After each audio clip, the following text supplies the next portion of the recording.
Hello दोस्तों, नमस्कार। आज से एक नए सेशन के स्टार्ट करेंगे और ये सेशन एक सीरीज चलेगा।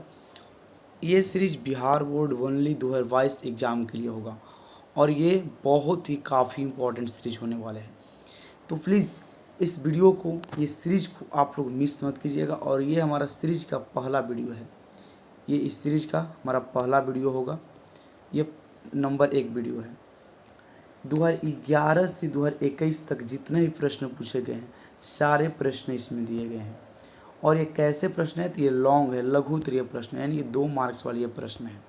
ये कितने वाले? 2 मार्क्स के प्रश्न हैं। तो प्लीज़ इस वीडियो को बिना मिस के अंत तक जरूर देखिएगा। और ये इसमें बहुत सारे प्रश्न ऐसे हैं जो आपके एग्ज़ाम में आ भी सकते हैं 2022 एग्ज़ाम में। तो इस वीडियो को अपने दोस्तों के साथ जरूर शेयर करें और इस सेशन को आप लोग फटाफट लाइक करके चैनल को भी सब्सक्राइब करें, ताकि अगला जो इसका पार्ट 2 आए, यानी वीडियो नंबर 2, तो उसका नोटिफिकेशन आपके पास जल्द से जल्द पहुंच जाए। चलिए वीडियो को शुरू करते हैं। इस सीरीज का पहला क्वेश्चन ये हमारा है कि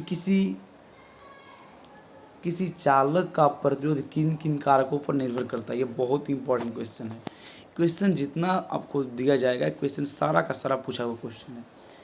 किसी चालक का प्रतिरोध किन किन कारकों पर निर्भर करता है, तो किसी चालक का प्रतिरोध निम्नलिखित कारकों पर निर्भर करता है। कौन कौन से कारक है भाई? तो पहला, चालक की लंबाई पर। दूसरा, चालक के अनुप्रस्थ काट के क्षेत्रफल पर।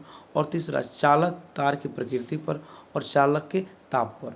मतलब ये कह रखा है किसी चालक का प्रतिरोध। चालक क्या होते हैं, और चालक क्या होते हैं, कुचालक क्या होता है, सुचालक क्या होता है। समझिए, चालक क्या होते हैं? तो वैसे पदार्थ जिसमें धारा का प्रवाह होता है, जैसे कि तांबा। तांबा क्या है? चालक है। कहेंगे हम ग्रेफाइट। ग्रेफाइट वो भी क्या है?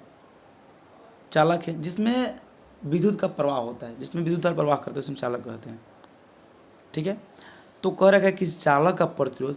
और मान लेते हैं कि अगर हमारा तार लंबा हो जाता है तो वहाँ पर क्या करता है, तो वहाँ पर प्रतिरोध हमारा वहाँ पर कम जाता है, यानी करंट हमारा कम जाता है। तो वही बात पूछ रहा है कि किसी चालक का प्रतिरोध किन कारकों पर निर्भर करता है। तो पहला चालक है चालक की लंबाई पर। अगर चालक की लंबाई अधिक होगी तो उसका क्या होगा? तो चालक की लंबाई अधिक होने के कारण उसका जो होता है करंट हमारा कम जाएगा। दूसरा, चालक के अनुप्रस्थ क्षेत्रफल पर, यानी कि चालक, दूसरा ये हो गया कि कोई चालक, जैसे कि एक पतला तार होता है, एक पतला तार होता है, तो अगर ये ज़्यादा मोटा रहेगा, ये ज़्यादा मोटा मान लिया है, तो इसमें ज़्यादा करंट जाएगा। इसमें क्या होगा? ज़्यादा करंट जाएगा। लेकिन ये केवल पतला है तो इसमें बहुत कम करंट जाएगा। तो वही है चालक अनुप्रस्थ क्षेत्रफल। तीसरा, चालक के प्रकृति पर। प्रकृति का अर्थ होता है कि चालक मतलब कौन सी धातु का बना है, तांबा है या फिर एल्युमिनियम है या फिर कुछ और है। अगर तांबा रहेगा तो उसमें ज़्यादा करंट जाएगा, और कुछ रहेगा तो उसमें कम करंट जाएगा, लोहा रहेगा तो कम जाएगा। चालक के ताप पर। चौथा क्या है? चालक के ताप पर। तो चालक चार नहीं, इससे अधिक भी और कारकों पर निर्भर करता है, लेकिन कम से कम आपको इतना लिख देना है। परीक्षा में आएगा कि किसी चालक का प्रतिरोध किन कारकों पर निर्भर करता है। तो पहला क्या हो जाएगा? चालक की लंबाई पर। दूसरा, चालक अनुप्रस्थ क्षेत्रफल। तीसरा, चालक के तार की प्रकृति पर। चौथा, चालक के ताप पर। Okay, confirm. अगला क्वेश्चन करते हैं। अगला नेक्स्ट क्वेश्चन ये है, उदासीनीकरण अभिक्रिया क्या है? उदासीनीकरण, देखिए उदासीनीकरण, उदासीनी, यहाँ से उदासीन का बात हो रहा है।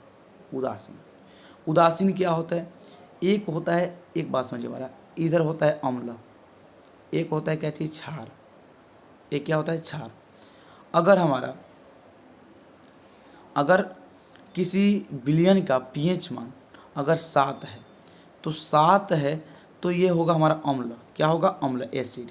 ये क्या होता है? एसिड होता है। लेकिन ज्यों ही 7 से कम हो गया तो ये क्या होता है? ये हमारा क्षार हो जाता है। क्या होता है? हमारा क्षार हो जाएगा। ये हमारा, सॉरी, ये हमारा जब कम होता है तो क्या होता है? अम्ल हो जाता है। क्या होता है? अम्ल। और ये 7 से अधिक ज्यों ही होगा, मैंने प्लस किया, तो ये क्या हो जाता है? तो ये हमारा क्षार हो जाता है या क्षारक हो जाता है। ठीक है ना। तो उदासीनीकरण अभिक्रिया क्या होता है? तो जब अम्ल और क्षार आपस में अभिक्रिया करते हैं तो लवण बनता है। और क्या बनता है? जल बनता है। लवण क्या बनता है? जल बनता है। तो अम्ल और भस्म, यानी कि अम्ल और क्षार की अभिक्रिया के बाद जो पदार्थ बनता है उसे हम क्या? उदासीनीकरण अभिक्रिया करते हैं। या इसको ऐसे भाषा में बोल सकते हैं कि वह प्रक्रिया जिसमें कोई अम्ल किसी भस्म या क्षार के साथ अभिक्रिया करके लवण और जल बनाता है, उससे हम क्या कहते हैं? उदासीनीकरण अभिक्रिया कहते हैं, मतलब उदासीन बनता है। उदासीन क्यों बनता है? क्योंकि अम्ल और क्षार आपस में अभिक्रिया करेंगे तो क्या आएगा? जाहिर सी बात है भाई, बताएं कि अम्ल का पीएच में कितना होता है? 7 से कम होता है, और इससे 7 से क्या होता है? ज़्यादा होता है। दोनों लड़ेगा तो माइनस प्लस खत्म होगा, तो केवल क्या बचेगा? 7 बचेगा, यानी एक तरह से केवल क्या बचेगा? 0। केवल क्या बचेगा? 0। जीरो का अर्थ यह यहाँ पर हुआ कि जीरो का अर्थ यानी कि क्या है? उदासीन। न तो खट्टा नहीं कड़वा, नहीं खट्टा नहीं कड़वा, यानी बीचों बीच, तो यही बनता है जिसमें कोई स्वाद ही नहीं रहेगा। तो वही लिखवाया गया है कि उदासीनीकरण अभिक्रिया क्या है कि जब कोई प्रक्रिया, वह प्रक्रिया जिसमें कोई अम्ल या किसी भस्म के साथ अभिक्रिया करके लवण और जल बनाता है, उस अभिक्रिया को हम क्या कहते हैं? उदासीनीकरण अभिक्रिया कहते हैं। और बता दें कि इस वीडियो का PDF आपके डिस्क्रिप्शन में लिंक दिया गया है, वहाँ से जा कर के डाउनलोड कर सकते हैं। लेकिन हाँ, वीडियो को अंत तक जरूर देखिएगा, क्योंकि केवल उतारने से नहीं समझ में आएगा। ये एग्जाम्पल आपको दिया गया है, HCl क्या है? हाइड्रोक्लोरिक अम्ल, और ये NaOH सोडियम हाइड्रोक्साइड, ये क्या है? ये हमारा क्या है? ये हमारा क्षार हो गया। तो अम्ल और क्षार अभिक्रिया कर रहा है यहाँ पर, अम्ल और क्षार क्या अभिक्रिया कर रहा है? तो H के यहाँ पर क्या बन रहा है? Na के साथ क्या आ गया? Cl आ गया, और H के साथ OH, मतलब कि यहाँ पर NaCl सोडियम क्लोराइड और क्या बना? हाइड्रोजन H2O, मतलब कि जल बन गया। सोडियम क्लोराइड और क्या चीज़? जल। सोडियम क्लोराइड क्या हो गया? तो ये सोडियम क्लोराइड होता है नमक का सूत्र होता है, यानी कि लवण जो होता है नमकीन होता है। कैसा होता है? नमकीन होता है। और H2 मीन्स क्या चीज़? जल। H2 मीन्स क्या चीज़? जल। ये हमारा जब अम्ल क्षारक के साथ अभिक्रिया करता है तो क्या बनता है? लवण और जल। ठीक है। उसी प्रकार यहाँ पर H2SO4 यहाँ पर KOH, H2SO4 और यहाँ पर KOH, ये अभिक्रिया कर रखा है तो क्या बना? K2SO4 प्लस H2O, यहाँ पर भी जल बन रखा है, और ये हमारा क्या हो गया? लवण हो गया। ठीक है ना। आगे बढ़ते हैं क्वेश्चन नंबर 3 की तरफ। इस सेशन में प्रत्येक कोई सेशन होगा, सारे में 10-10 क्वेश्चन होंगे। समय कितना? 10-10। तो आप लोग वीडियो को मिस मत कीजिएगा और चैनल को सब्सक्राइब जरूर कर लीजिएगा और अपने दोस्तों को शेयर कर दीजिएगा। देखिए अगला क्या क्वेश्चन पूछा गया है कि जस्ता के 2 अयस्कों के नाम लिखिए एवं सूत्र लिखें। जस्ता के 2 अयस्क, जिंक मीन्स क्या होता है? जस्ता, उसके 2 अयस्क। तो जस्ता के प्रमुख 3 अयस्क हैं, जिंक प्लेड, कैलामाइन और जिंकाइड। अब जिंक प्लेड का सूत्र क्या होता है? ZnS, और कैलामाइन का क्या होता है? ZnCO3, और जिंकाइड क्या होता है? ZnO होता है। ठीक है। तो इसको बहुत ही VVI क्वेश्चन है, इसको जितना हम करा रहे हैं इसको आप मजाक के मत लेंगे, मजाक लेंगे तो आपका आ जाएगा, हमारा क्या।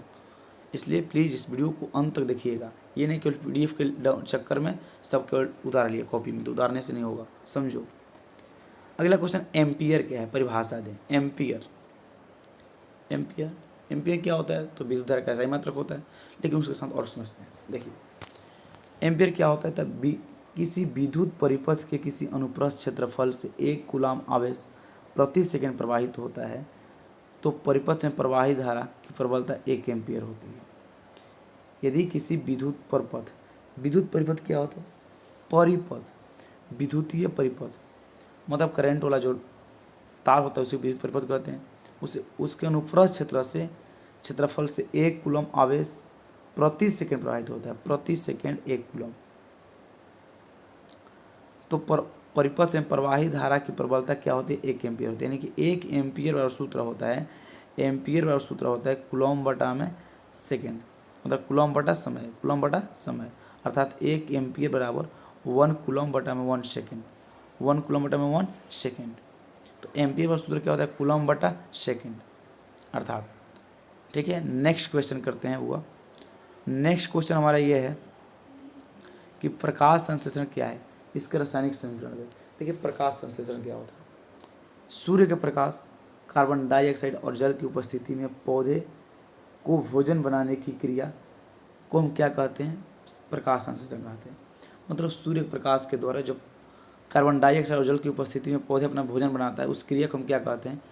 उस क्रिया को हम कहते हैं प्रकाश संश्लेषण। वहीं यहाँ पर लिखा गया कि सूर्य के प्रकाश, कार्बन डाइऑक्साइड और जल की उपस्थिति में पौधे को भोजन बनाने की क्रिया प्रकाश संश्लेषण कहलाती है।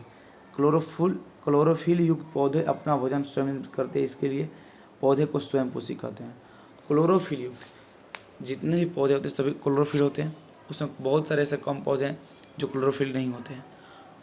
इसलिए पौधों क्या चीज़ स्वयंपोषी कहा गया। एक आधु गो है बहुत सारे अपवाद में, लेकिन सारे के पौधे क्या होते हैं इसमें क्लोरोफिल पाए जाते हैं, इसलिए पौधे को स्वयंपोषी कहा जाता है। और मानव क्या है, तो मानव क्या है, ये विषमपोषी है। स्वयंपोषी क्या होता है, जो अपना भोजन खुद प्राप्त करता है। विषमपोषी क्या होता है, तो जो दूसरों पर निर्भर करता है। जैसे कि हम लोग हैं तो फूल पत्ती खाते हैं, माने फल खाएंगे, फूल खाएंगे, उसका ये सब्जी खाएंगे, तो वो सब हम लोग विषमपोषी हो गए। लेकिन स्वपोषी क्या होता है, ये अपना भोजन खुद ग्रहण करता है सूर्य के प्रकाश के द्वारा। अब इसके जो रासायनिक सूत्र होते हैं यहाँ पे देख सकते हैं। इसका रासायनिक सूत्र क्या है, तो 6CO2 plus 6H2O equation C6H12O6। C6H12O6 क्या होता है, C6H12O6 ये ग्लूकोज का सूत्र होता है, प्लस 6O2, यानी ग्लूकोज प्लस क्या बनता है, ऑक्सीजन बनाता है, ग्लूकोज प्लस ऑक्सीजन। ठीक है, अगला क्वेश्चन करता है 6 नंबर। कह रहा है कि विद्युत धारा क्या है। विद्युत धारा, विद्युत धारा क्या है, इसका ऐसा ही मतलब क्या होता है, किसी चालक में प्रवाहित होने वाले प्रवाह को हम क्या कहते हैं, विद्युत धारा कहते हैं। किसी चालक में, चालक बताएं क्या होता है, जिसमें करंट जाता है, प्रवाहित होने वाली आवेश के प्रवाह की दर को हम क्या कहते हैं, विद्युत धारा कहते हैं। उसे हम कहते हैं विद्युत धारा कहते हैं। इसका ऐसा ही मतलब क्या होता है, तो एम्पियर होता है। क्या होता है विद्युत धारा का ऐसा मतलब एम्पियर होता है। ये ऑब्जेक्टिव बहुत पूछता है, बहुत का पूछता है कि विद्युत धारा कैसे मतलब क्या होता है, एम्पियर होता है। ठीक है, तो किसी चालक में प्रवाहित होने वाली आवेश के प्रवाह की दर को हम क्या कहते हैं, विद्युत धारा कहते हैं। ओके, अगला क्वेश्चन है 7 नंबर कि धातु के साथ अम्ल अभिक्रिया होने पर सामान्यतः कौन सी गैस निकलती है। अभी बताएं आप कि धातु के साथ अम्ल की अभिक्रिया होने पर सामान्यतः कौन सी गैस निकलती है, और एक उदाहरण के साथ समझाएं। देखिए, धातु कोई अम्ल के साथ अभिक्रिया करता है तो उसमें हाइड्रोजन गैस निकलता है, पर वहाँ पर कौन सा गैस, हाइड्रोजन गैस। यहाँ पर देख रहे हैं कि ये धातु को, ये जिंक क्या है, धातु है। H2SO4 क्या है, अम्ल है। H2SO4 क्या है, अम्ल है। सर अब यहाँ पर देखो, तो यहाँ पर अभिक्रिया जब हुआ तो ZnSO4 जिंक सल्फेट हो गया, आ प्लस क्या निकल गया, हाइड्रोजन गैस। H2 मीन्स क्या होता है, हाइड्रोजन गैस। तो ये एक तरह से ऑब्जेक्टिव क्वेश्चन था, लेकिन इस उदाहरण की जब बात बोला है तो ये सब्जेक्टिव हो गया इन दोनों का। लेकिन आपसे ये क्वेश्चन पूछेगा ऑब्जेक्टिव में कि धातु अम्ल के साथ अभिक्रिया करके कौन सा गैस निकालती है, कौन सा गैस निकालती है, तो वहाँ पर क्या लिखेंगे, हाइड्रोजन गैस। कौन सा गैस, हाइड्रोजन गैस। ठीक ना, अगर ये क्षार भी कह देगा, क्षार भी उसी में हो जाएगा। अगला क्वेश्चन करते हैं वो, वोल्ट क्या है। वोल्ट क्या होता है कि यदि किसी धारावाही चालक के एक बिंदु से दूसरे बिंदु तक 1 कूलम आवेश को ले जाने में 1 जूल कार्य करना पड़े, तब तो उन दोनों के बीच के विभवांतर को हम 1 वोल्ट होता है। यदि किसी धारावाही चालक के एक बिंदु से दूसरे बिंदु तक, यानी कोई धारावाही चालक है, मान एक यहाँ पर, एक यहाँ पर है, एक यहाँ पर है, एक बिंदु से दूसरे, इस बिंदु से लेकर के इस बिंदु तक ले जाने में 1 जूल का कार्य करना पड़े, तब उन दोनों के बीच के विभवांतर की, दोनों के जो बीच विभवांतर है 1 वोल्ट होता है। इससे हम कहते हैं वोल्ट कहते हैं। इससे हम क्या कहते हैं, वोल्ट कहते हैं। ओके, अगला क्वेश्चन है कि निकट दृष्टि दोष क्या है। देखो कितना अच्छा क्वेश्चन है, बहुत अच्छा क्वेश्चन है। निकट दृष्टि दोष क्या होता है, तो आँख का वैसा दोष जिसमें मानव निकट की वस्तुओं को साफ देख सकता है परंतु दूर की वस्तुओं को साफ नहीं देख सकता है, उसे हम क्या कहते हैं, निकट दृष्टि दोष कहते हैं। वैसा दोष इसमें, वैसा दृष्टि दोष जिसमें व्यक्ति, जिसमें मानव निकट वस्तुओं को साफ देख सकता है परंतु दूर की वस्तुओं को स्पष्ट नहीं देख पाता है, तो वैसे दोष को हम क्या कहते हैं, निकट दृष्टि दोष कहते हैं। केवल उसमें निकट ही होगा, दूर नहीं होगा। इसका कारण क्या होता है, नेत्र लेंस एवं रेटिना के बीच की दूरी क्या अधिक हो जाती है। नेत्र लेंस और रेटिना के बीच की दूरी क्या होती है, बढ़ जाती है, और ये बढ़ने के कारण नेत्र गोलक भी क्या होता है, लंबा हो जाता है। क्या होता है, लंबा होता है। जब नेत्र गोलक लंबा हो जाएगा तो हमारा जो दूर की वस्तु है वो साफ नहीं दिखाई देगी, वही कारण हो जाता है। इसका कारण 2 है। पहला कारण है कि नेत्र लेंस एवं रेटिना के बीच की दूरी अधिक हो जाना, दूसरा है नेत्र लेंस की फोकस दूरी कम हो जाना, एक और इसका होता है नेत्र लेंस की फोकस दूरी कम हो जाना। इस दो याद रखेंगे। जैसे कि आप फिगर में देख सकते हैं, फिगर देख रहे हैं, जब हमारा एक स्वास्थ्य नेत्र है तो ये सिंपल है, सिंपल है, लेकिन इसका प्रतिबिंब यहाँ बन रहा था ना। जब एक स्वास्थ्य नेत्र था तो इसका प्रतिबिंब यहाँ बन रहा है यहाँ पर। लेकिन जब इसमें हमारा निकट दृष्टि दोष आ गया तो क्या हो गया, इसका प्रतिबिंब जो था यहाँ पर बनने लगा हल्का सा पीछे, यानी कि रेटिना पर नहीं बन रहा है। जब पीछे बनने लगेगा तो यानी कि दूर की वस्तु नहीं दिखाई देगा। इसका नेत्रगोलक का हो गया, लंबा हो गया, नेत्रगोलक का हो गया, लंबा हो गया। तो इसको दूर करने के लिए क्या किया जाता है, तो दूर करने के लिए हम अवतल लेंस के चश्मा का उपयोग करते हैं। किस लेंस का, अवतल लेंस का। अवतल लेंस के चश्मा का हम क्या करते हैं, उपयोग करते हैं। ये हमारा अवतल लेंस होता है, इसके चश्मा का हमने उपयोग किया। तो जब उपयोग करते हैं तो हमारा, या इसमें हम अवतल लेंस के चश्मे का उपयोग भी कर सकते हैं, या हम अपने आँखों के अंदर अवतल लेंस डलवा लेते हैं, तो दोनों हमारा निवारण हो जाता है। तो यहाँ पर इसका निवारण लिखा गया कि इस दोष को दूर करने के लिए उचित फोकस दूरी वाले अवतल लेंस का उपयोग किया जाता है। ये क्वेश्चन बहुत बार पूछ चुका है, हो सकता है 2022 में भी पूछे, 2022 में भी पूछे, जहाँ तक मैंने बुझा रहा है 2022 में क्वेश्चन को डालेगा ही डालेगा, सेकेंड वाले या फर्स्ट में डालेगा, डालेगा ही डालेगा, निकट हो या दूर हो, दो में से कोई एक डालेगा। आज इस सेशन का लास्ट क्वेश्चन है कि प्लास्टर ऑफ पेरिस जल के साथ अभिक्रिया का समीकरण लिखिए। प्लास्टर ऑफ पेरिस जब जल के साथ अभिक्रिया करता है उसके लिए एक समीकरण लिखिए। देखिए, जब प्लास्टर ऑफ पेरिस को जल मिलाते हैं, प्लास्टर क्या होता है, आप लोग गए होंगे डॉक्टर के पास, फ्रैक्चर जो क्लिनिक होता है, जो हड्डी टूटा हुआ है तो देखते हैं कि सब प्लास्टर करता है। प्लास्टर ऑफ पेरिस के होता है एक पाउडर है, एक क्या पाउडर है, लेकिन जो ही उस पर पानी डाला जाता है, जो जल के साथ अभिक्रिया करता है तो एक बहुत बड़ा कठोर बनेगा, इतना ही कहो मत, इतना हार्ड पत्थर की तरह। तो वहीं प्लास्टर ऑफ पेरिस में जब जल मिलाते हैं, जब उसका मिश्रण करेंगे तो ये क्या बनेगा, जिप्सम बनाता है। क्या बनता है, जिप्सम। जिप्सम करते होता है बहुत हार्ड बन जाता है।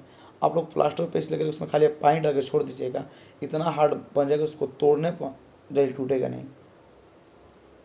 तो प्लास्टर ऑफ पेरिस को जल में मिलाने से क्या होता है, तो जिप्सम बनाता है। इसका इक्वेशन लिया गया कि CaSO4 × H2O+3H2O इक्वेशन किया गया है, तो CaSO4 × 2H2O, यही इसका क्या होगा, इक्वेशन हुआ। इसको समीकरण को आपको थोड़ा ध्यान रखिएगा, इस समीकरण को थोड़ा ध्यान रखिएगा इसका, ठीक ना। ओके, तो हम लोग आज की सेशन समाप्त होता है। अगर इस वीडियो से आपको बहुत ज़्यादा फ़ायदा ही मिलेगा, ठीक ना, तो इस वीडियो को आप लोग अपने दोस्तों के साथ जरूर शेयर करें, और बाकी हमारे चैनल को लाइक करें, सब्सक्राइब करें और शेयर करें। थैंक यू, मिलते हैं सही कोई को।